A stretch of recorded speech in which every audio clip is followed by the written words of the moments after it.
Hello everyone, welcome to our YouTube channel RKTV. The German Research Center for Geosciences reported a magnitude 5.1 quake in Russia near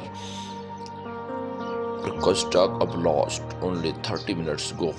The earthquake hit on morning on Thursday, 14th April 2022 at 11 a.m. local time at intermediate depth of 100 kilometers. The exact magnitude, epicenter, and depth of quake might be revised within the next few hours or minutes as seismologists tweeted and refine their calculation or as other agencies show the reports. A second report was later issued by European Mediterranean Seismological Center, which listed as magnitude 5.1 earthquake as well. Please like, subscribe and share our YouTube channel for more updates. Thanks for watching.